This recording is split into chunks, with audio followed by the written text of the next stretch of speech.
Bukod pa sa harassment sa mga biktima at testigo ng napakalaking kasong ito at sa aking staff. Michael's video, which exposes the identities of witnesses and victims and discloses the personal information of my staff, presents a clear and present danger to people's safety. The witnesses and the victims who told the nation about the abuses and crimes, the charges now being faced by Quiboloy and the KOJC, now feel even more threatened after their names were revealed. Some of my staff have also had to exercise extra precaution for themselves and their families. Make no mistake, this isn't just an attack on my office. This is an attack on truth-telling. Kaya hindi natin hahayaan na takutin nila ang mga witnesses at sindakin nila ang Senado. Kaya sa mga nasa likod ng video na ito, you have crossed a line. Sobra na kayo. Dahil doon, I have consulted with my legal team and on Wednesday, we will file a complaint before the NBI and seek their assistance in investigating the people responsible for this video and those systematically circulating it in their disinformation networks.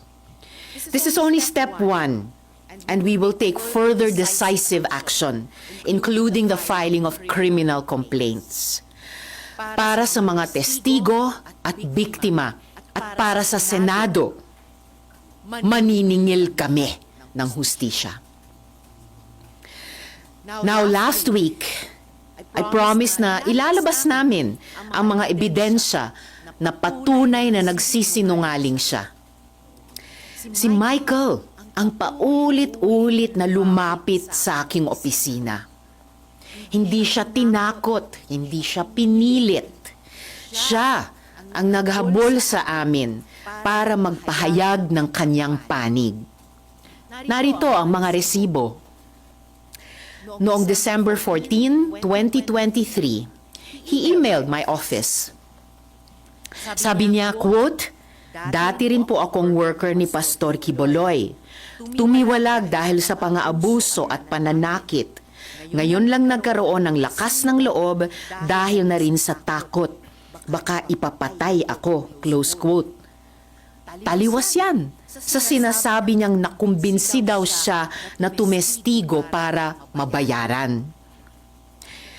Because we take some time to vet emails, nung pakiramdam niya ay hindi siya pinapansin, he messaged us 2 more times noong December 15, 2023 at January 28, 2024.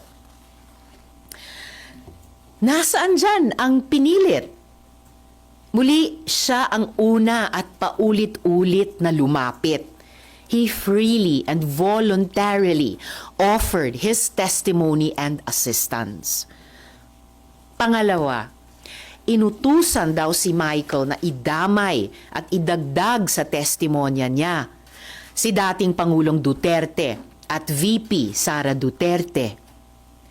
Kalimutan na ata ni Michael na sa pinakaunang salaysay na siya mismo ang gumawa at nagbigay sa aking opisina, andoon na ang pangalan ng mga Duterte. Sinulat niya, quote, "Minsan po nagvi-visit doon si former Pres Duterte at VP Sara Duterte," close quote. Siya ang nagbigay at nagsulat niyan. Again, walang pumilit. Siya ang nagkusang loob. No one paid him. No one coerced him. I cannot stress this enough. In fact, on February 7, 2024, he was the one who asked us for money.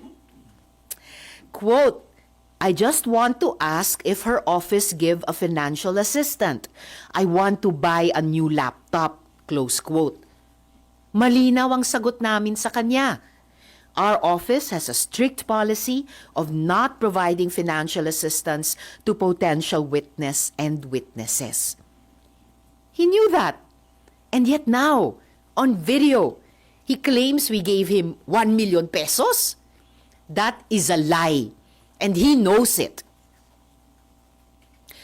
Pati sa detalye ng tinulugan, ang sinungaling niya. Wala akong kondominium na pagmamay-ari.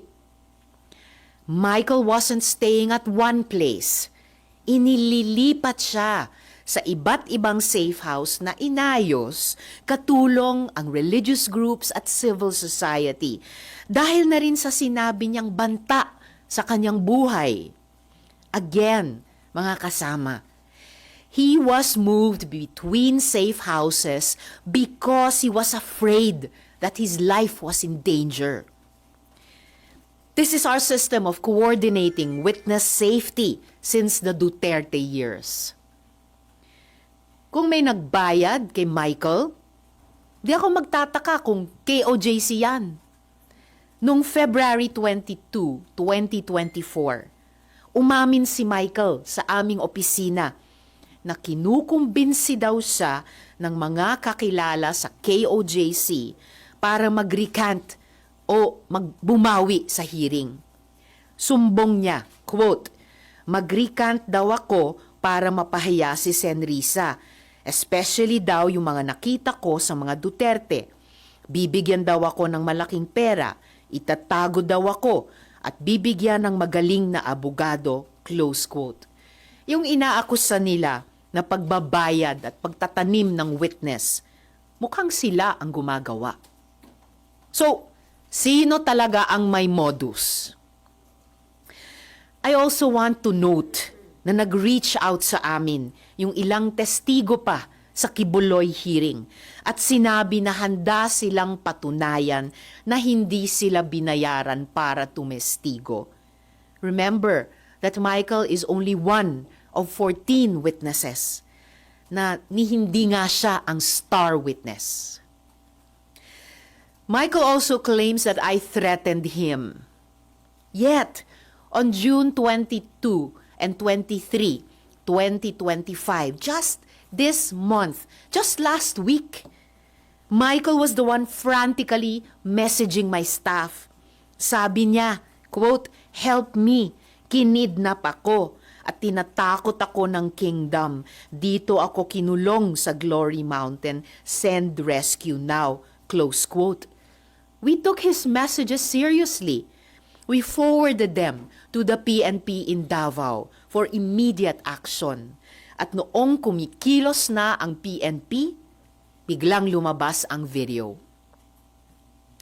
Bago pa iyan, nakailang mensahe na rin si Michael na hinaharas siya ng ilang hindi kilalang individual pagkatapos ng pagdinig sa Senado. Katulad iyan ng nangyari sa Farmally hearings, kung saan dokumentado namin yung pagsumbong ng witnesses na siya ay tinakot at hinaras ng kampo ng Farmally. Yan ang totoong modus nila. So this is the real pattern here. After testifying in the Senate, witnesses are harassed and threatened, and then suddenly flipped. So let's call this what it is: witness tampering, fake news, psychological warfare. Ang mga kasinungalingan ay insulto sa pagdurusa at tapang ng mga witnesses. Tandaan natin, 14 sila. Mga witnesses na naglahad sa mga abusong ginawa sa kanila ni Kibuloy at ng KOJC. Sinungaling na nga nang haharas pa. Michael exposed people who trusted the Senate with their stories. And these are people who were already afraid. Now they are in danger. Again, yan ang talagang kinagagalit ko. Hindi lang ito paninira. Those responsible for this video crossed a line and they will be held to account. Muli, I have consulted with my legal team, and on Wednesday, we will file a complaint with the NBI. We will work with them for a full investigation into the people who created this video and the networks amplifying it. And we're not stopping there. We are preparing criminal complaints. To those behind this, you don't scare us, but you should be scared of the truth. Because no one gets to endanger our witnesses, my staff, or harass the Senate with impunity. We will not let this slide. We will fight back. Hindi nila mapipigilan ang katotohanan.